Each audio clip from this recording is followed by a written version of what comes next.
간략히 하나만 더 말씀드리겠습니다. 김관영 전라북도 도지사가 기자회견을 통하여 감사원의 전라북도 행정에 대한 감사를 전라북도 도민에 대한 명예훼손으로 이렇게 등치시키는 이런 여론 오도성 기자회견을 하였습니다. 국민 여러분, 정부의 행정, 대한민국 정부의 행정을 질타하면 대한민국의 국민을 모독하는 것입니까? 대통령을 공격하는 것이 대한민국 국민을 공격하는 것입니까? 어찌하여 김관영 도지사는 전라북도의 행정 난맥, 무책임에 대한 감사원의 적법한 감사, 또한 정치권의 질책을 전라북도 도민에 대한 명예를 침해하는 것이라고 말할 수 있습니까? 분명컨대 김관영 도정과 전라북도 도민은 전혀 별개입니다. 전라북도 도민들은 잼버리 대회에 협조했을 뿐이지 어떤 책임도 없습니다. 그 책임이 있다면 오로지 김관영 지사와 전북 도정 그리고 잼버리 조직위원회와 집행위원회의 책임일 것입니다. 이상입니다. 예, 행안위 간사 이만입니다. 잼버리 관련 기관별 해외 출장 관련해서 저희 방에서 전수 분석을 좀 해봤습니다. 주요 내용만 말씀드리도록 하겠습니다. 유치 확정 전후로 총 102번의 해외 출장이 있었고 관계되신 분들은 아마 중복자도 있겠지만은 310명이 넘는 분들이 확인이 되고 있습니다. 전북도가 58건에 거의 190여 명에 이르고 부안군이 23건에 90여 명, 새만금 개발청이 13건에 20명이 넘는 인원들입니다. 그게 여가부 5건, 농림부 2건, 외교부 1건이었습니다. 아예 세부 일정표가 없는 깜깜이 해외 출장은 전체 46건, 45%에 달하고 있는 것으로 되어 있고 그나마 대략적인 일정이 있는 56건의 해외 출장 중에서는 14건이 관광 코스가 모두 포함되어 있습니다. 소중한 국민의 혈세가 제대로 쓰여졌는지 크다는 의문이 듭니다. 깜깜이 해외 출장 보고서 46건 중에서 전체 40건이 전북도 보안군 출신 보안군 내용이었고 관광 코스 포함된 14건 모두 전북도 보안군 관련 사항이었습니다. 그 관련된 해외 출장 결과 보고서에는 아예 잼버리라는 단어가 없는 경우도 있었고 맥주를 마시고 무언가를 바라보고 싶다는 여행평만 가득한 부분들이 있었습니다.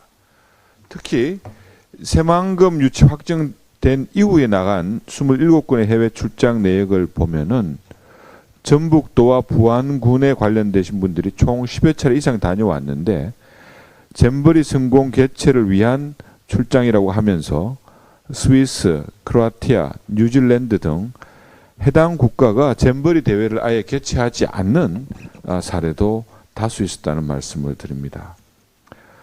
우리 행안위가 지난 16일 전체 회의가 파행되었습니다. 참으로 유감스럽습니다. 당연히 책임 있는 전북지사의 출석이 불발되면서 전북지사는 보여주기식 언론 플레이에 열중하고 있고 특히 SNS 때문에 이런 문제가 발생했다.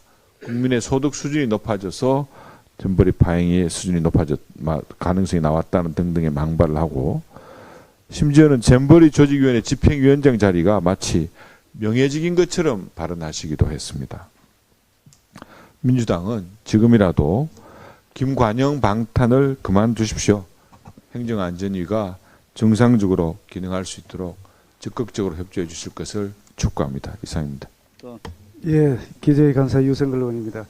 국민경제 전반에 관련된 사항이기 때문에 한 말씀 드리겠습니다. 지금 중국 경제가 매우 심상치가 않습니다. 중국 소비자 물가 지수가 2년 5개월 만에 마이너스를 기록하는 등 디플레이의 가능성에 대해서도 매우 우려하고 있는 그런 상태입니다. 이러한 상황에서 또 중국의 부동산 시장이 지금 굉장히 위기 상황입니다. 금융권 전체로 확산될 조짐이라고 걱정하고 있는 상황입니다. 중국 정부가 여기에 따라서 우리나라 돈으로 111조 원에 해당하는 막대한 유동성을 풀어서 수습에 나섰지만 위안화가 16년 만에 최저치로 추락을 했습니다.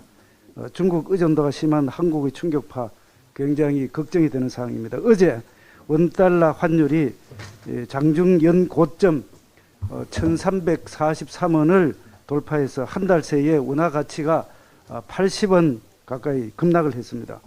원화와 동조 현상이 강한 위안화의 약세는 외국인 투자자 이탈 가능성 그리고 금융시장 불안 요인으로 지적이 되고 있습니다. 실제로 금년도 상반기 원화의 실질 실효 환율 하락률이 3.4%로 BIS 국제결제은행 분석 대상 26개 국가 중에서 세 번째로 하락폭이 컸습니다.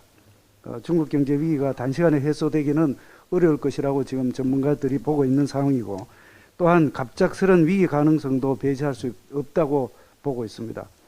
상저하고를 기대했던 우리나라 경제 먹구름이 드러질 가능성에 대해서도 준비를 해야 되겠습니다. 중국 경제 부진이 심화되면은 금년도 우리나라 경제 성장률이 1% 이하로 떨어질 수 있다는 그런 경고도 나오고 있는 상황입니다. 정부는 회복세를 보이겠는 우리 경제가 중국 등 주변국의 악재로 인해서 성장세가 꺾이지 않도록 세심한 주의와 만전을 기하겠습니다. 특히 중국 금융 리스크가 국내 금융시장에 전이되지 않도록 상황을 예의주시하면서 대처해 주시기를 바랍니다.